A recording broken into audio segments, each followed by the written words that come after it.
भाई मेरे को ऐसा लगता है कि आज के मैच में ना आई थिंक लाइप्जिग ने कार्यक्रम में होने वाली सारी पोजीशन को रट लिया होगा। वो सारी पोजीशन में सिटी ने उनको नचाया है सारी हो गया उनका हो गया उनको मैं बताऊं जब चौथा गोल हो गया था ना, मार्को रोज जो कि आरबी लाइप्जिग का मैनेजर है, मैंने क्या पूरी दुनिया ने उसको लाइव टीवी पे ओला बुक करते हुए देखा था, 2 लेजिट 2। उसको पता था कि हो गया भैया अपना चलते हैं। उसने ओला बुक करी थी और उसने भाई वो उसकी आंखों में जो मैंने छटपटाहट देखी थी ना, उसने कूपन कोड भी यूज नहीं किया था। That's it. लाइक उसको पता था कि उसका फुटबॉल हो चुका है। देखो ऑफ कोर्स भाई, और अर्लिंग हालैंड भाई यार, अर्लिंग हालैंड के लिए पता है ये एक ऐसी रात थी जहां पर हर गोल लिटरली उसके कदमों में था। एवरीथिंग ऐसा लग रहा था कि ये सिमुलेशन चल रही है, ये कोडिंग कर रखी है चैट जीपीटी ने, ठीक है, ये कोडिंग हो रखी है कि जहां पर हर गोल अर्लिंग हालैंड से ही होगा। ऐसा लग रहा था कि हर सीक्वेंस को एग्जीक्यूट अर्लिंग हालैंड ही करेगा और गोल तगड़े मारे, देखो मारे तो तगड़े हैं। मतलब he was literally looking scary, वो हंस रहा था, वो मजे ले रहा था। And of course Pep Guardiola क्योंकि लियोनेल मेसी से प्यार करता है तो ऑफ कोर्स उसका गोल रिकॉर्ड तो कैसे तोड़वा सकता है, उसको सब्स्टिट्यूट करवा दिया। आई थिंक अर्लिंग हालैंड भाई बिल्कुल भी एक्सपेक्ट नहीं कर रहा था, शायद से केविन डी ब्रुयने के कान में वो कह भी रहा होगा ये कि भाई अगर अंडी मंडी संडे जो पेप गार्डियोला ने मतलब कायदे से। बट ओवरऑल भाई मतलब मेरे को लगता है कि इस चैंपियन लीग हिस्ट्री में अगर हम बात करें सिटी की, या फिर हम रीसेंट चैंपियन लीग की बात करें, तो ये मैनचेस्टर सिटी की one of the best performance है, one of the most dominating performance है, with the most individual dominating performance in Manchester City history, without any mistake. Level देख रहे हो तुम सिटी का। और लाइक स्कोर लाइन में मत जाना, एक तो मेरे को समझ में नहीं आ रहा है 7-0 का कैनेडा ट्रेंड चढ़ गया है, क्या है ये। बट स्कोर लाइन पे मत जाना भाई, आरबी लाइप्जिग अच्छी टीम थी यहां पे आने से पहले ट्रिकी टीम थी, लेकिन ओवरऑल अगर मैं गेम स्टार्ट की बात करूं ना तो देखो आरबी लाइप्जिग ने हाँ सूझबूझ के साथ करा था स्टार्ट, पता चल रहा था कि हाँ उनका कोई प्लान है, प्रेस कर पा रहे थे और यहां पर फिर फॉल बैक भी कर रहे थे और उसको संभाल भी पा रहे थे भाई। लेकिन इतनी गलती आप सिटी के अगेंस्ट नहीं कर सकते, और वो भी तब जब सिटी का प्रेस, इससे बढ़िया प्रेस मैंने अपनी इस पूरी रिसेंट टाइम में मैंने फुटबॉल में नहीं देखा। भाई लिवरपूल का प्रेस भी इतना बढ़िया नहीं होगा, मैं बताऊं, लिवरपूल का प्रेस भी यूनाइटेड के अगेंस्ट इतना बढ़िया नहीं होगा जितना सिटी का प्रेस था। इसको आप ओवरटेक नहीं कर सकते, आप इसको पेनिट्रेट कर ही नहीं सकते। ये तो लाइप्जिग की बात थी क्योंकि वो देखो वो गलती कर रही थी और वो सिटी के हाथ नहीं कर रही थी। इसका कुछ ब्लेम जाएगा यहाँ पर लाइप्जिग की खुद की गलती का, जैसे अगर हम बात अगर ग्वार्डियोल की बात करें बहुत रिस्पॉन्सिबिलिटी ले रहा था, लेकिन उसके साथ का वो जो भी था वो अर्पणा पुरन सिंह भाई वो क्या कर रहा था यार, वो पूरी साइड बेकार, हटा दो साइड, डिलीट कर दो, कैची से काट के डिलीट कर दो, वो साइड ही बेकार थी भाई, वो उनकी राइट सेंटर बैक वाली साइड बिल्कुल बेकार थी। लेकिन एट द सेम टाइम हमको ये भी समझना पड़ेगा कि भाई सिटी का जो प्रेस था ना वो उनको फोर्स कर रहा था गलती करने के लिए। भाई इधर से जब ग्वार्डियोल पे प्रेस आता था ना, यहाँ पर जैक ग्रिलिश का बर्नार्डो सिल्वा का, उधर से जैक ग्रिलिश का, हालैंड यहाँ पर मिडिल को मेंटेन करता था, यहाँ पर केविन डी ब्रुयने गुंडोगन उनके पिवट को कंट्रोल करके रखते थे, और यहाँ पर अगर उनके फुल बैक्स की बात करते जो कि वाइड रहते थे बॉल को लाइक रिसीव करने के लिए, उस पर इधर से जॉन स्टोन्स और उधर से नेतन आके, मेरे को लगता था कि अगर कोई एक आधा भाई प्रेस इतना ज्यादा मैन टू मैन था कि जिस टाइम लाइक वो play out from the back कर रहे थे उस टाइम पेप गार्डियोला मार्को रोज को कवर कर रहा था just in case over protection. भाई मेरे को लगता है कि यहां पर लाइक एक तो गोल की मतलब मार्को रोज ने ना अपनी गलती बहुत बाद में सुधारी, काफी ज्यादा बाद में सुधारी। मतलब जब उसको पता था कि इतना प्रेस हो रहा है और उसका गोलकीपर लिटरली कंफर्टेबल नहीं है पीछे से खेलने में, क्या कर रहा है भाई, अरे यार सर्व करना आगे। And of course I think एक चीज ये भी गलती हो गई कि यार you are going like long, अगर आप लॉन्ग बॉल ट्राई कर रहे हो, देखो आपने building out from the back करा, खत्म हो गए, तो वहां पर तो चेकमेट कर दिया सिटी ने।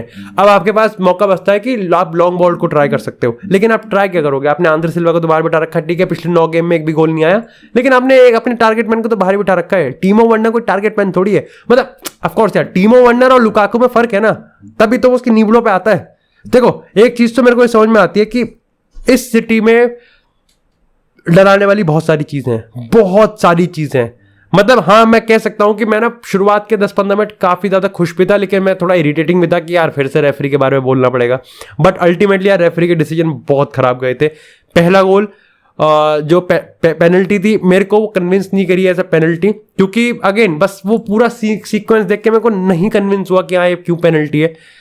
उसके बाद अगर मैं सेकंड गोल की बात करूं जहां पर हालैंड ने गोलकीपर को धक्का मार के छीनी, शुरुआत में मेरे को लगा कि वो भी फाउल देना चाहिए था, बट अल्टीमेटली फिर मेरे को याद आया कि रियल मैड्रिड में बेंजेमा ने भी डोनारुमा पे बिल्कुल सेम सा एक टैकल किया था जिसको फाउल नहीं दिया गया था। आई वाज कन्विंस कि ठीक है, चुप रहते हैं अपन लोग अपन लोग ठीक है, शांत रहते हैं।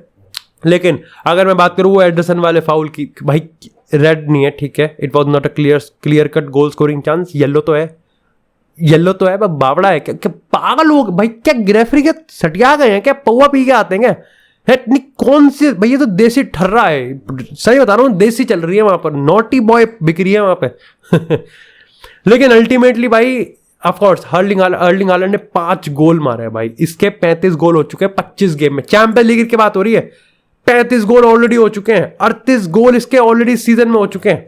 मतलब ये वो प्लेयर है जिसके रिगार्डिंग अभी एक खबर चल रही थी कि क्या अर्लिंग हालैंड का जो गोल स्कोरिंग रेट है वो कम हो चुका है, क्या सिटी ने अर्लिंग हालैंड पे ज्यादा डिपेंडेंसी दिखा दी, ज्यादा इन्वेस्ट कर दिया, क्या अर्लिंग हालैंड ने गलत टीम चूज कर ली। अजी मेरे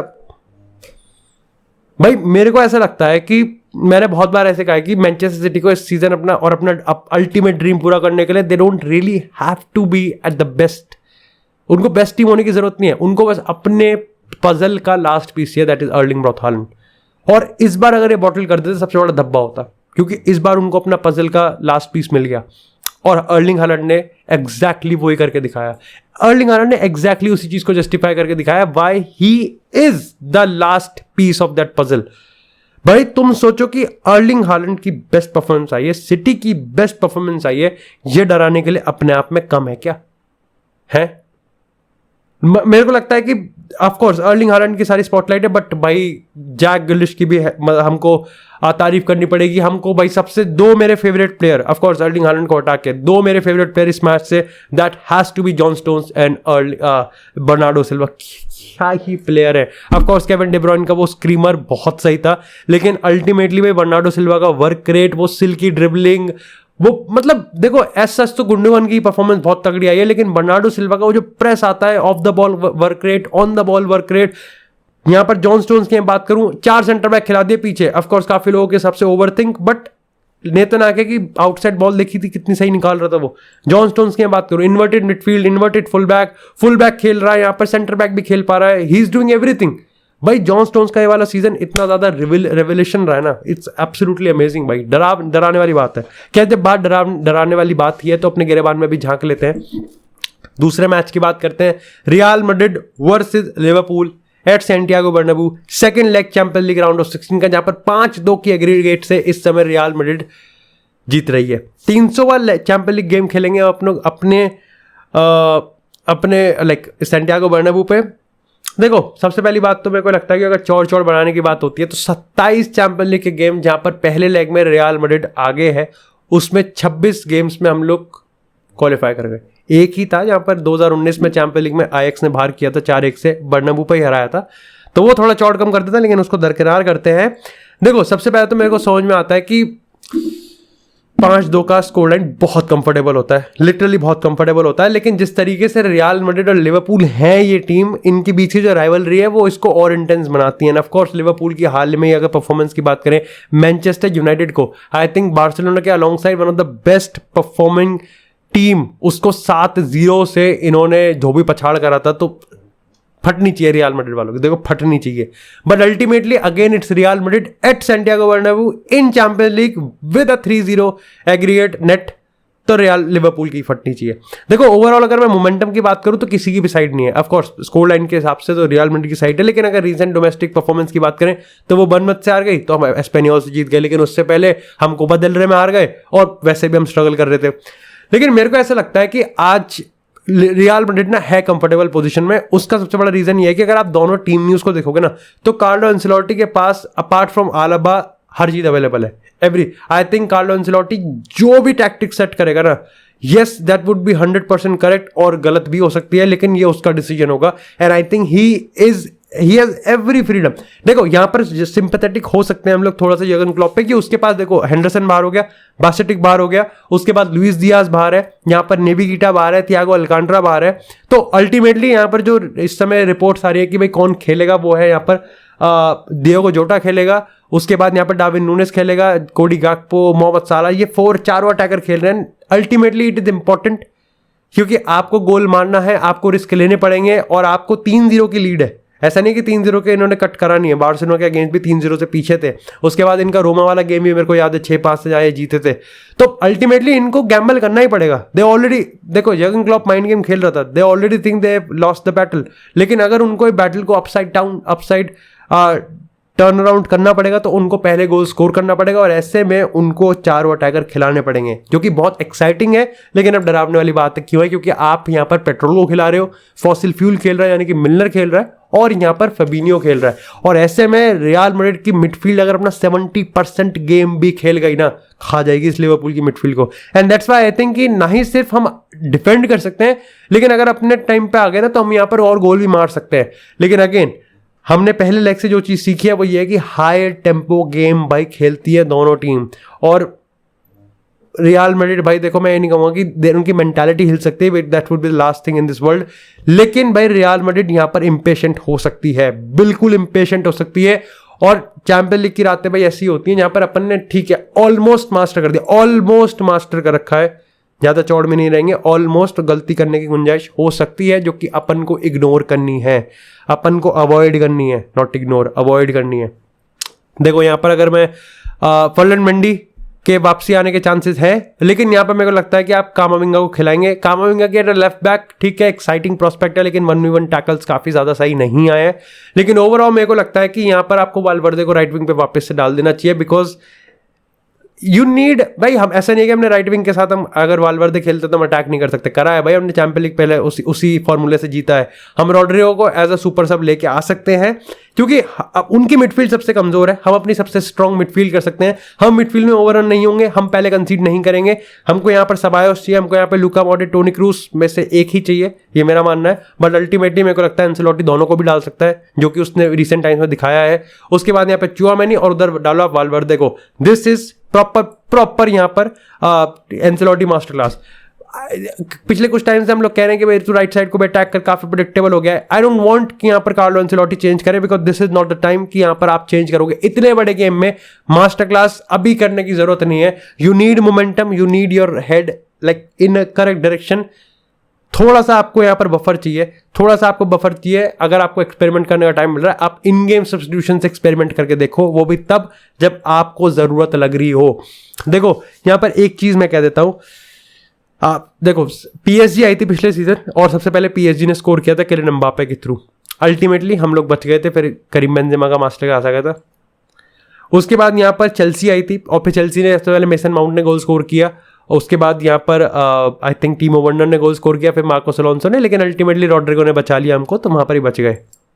उसके बाद यहाँ पर सिटी आई थी, फिर सिटी ने भी सबसे पहले गोल स्कोर कर दिया, जिसमें मारेज ने करा, लेकिन अल्टीमेटली फिर रॉड्रिगो ने वहाँ पर 2 गोल कर दिए। अब यहाँ पर मैं नहीं चाहता कि लिवरपूल गोल स्कोर कर दे। अल्टीमेटली यस हमारे पास वो मेंटालिटी है, बट क्या आप जिस तरीके की बेंजेमा की परफॉर्मेंसेज आ रही है, या जिस तरीके की यहाँ पर अगर हम बात करें रियल मैड्रिड इन अटैक काफ़ी ज़्यादा प्रेडिक्टेबल और काफ़ी ज़्यादा स्लंप देखने को मिला है, काफ़ी ज़्यादा मैं कहूँगा कि लैक लस्टर और शाइनिंग में लैक कर रही है, वो देखने को मिला है। डू यू रियली वांट कि लिवरपूल आके पहला गोल स्कोर कर दे, वो भी 20 मिनट के अंदर? नहीं ना, फटी ना, मेरी भी फट रही है। तो we don't really want any concede of goal within 20 minutes और विद इन 45 मिनट्स। मेरे को लगता है कि यहाँ पर हम ऐसा भी हो सकता है कि क्लीन शीट रख लें, लेकिन given the audacity of attack पूरा है उन पे, तो मेरे को लगता है ये एक हाई स्कोरिंग मैच होगा जिसमें रियल मैड्रिड लिवरपूल को ओवरटेक कर जाएगी, और ये एग्रीगेट और बढ़ सकता है। तो यहाँ पर मैं प्रेडिक्शन तो क्या ही करूँ, नंबर्स में इतना होता तो मैं यहाँ पर नोट ना छाप रहा होता। अल्टीमेटली मेरे को लगता है कि रियल मैड्रिड ये मैच भी जीत जाएगी, और अल्टीमेट ये टाई जीत जाएगी।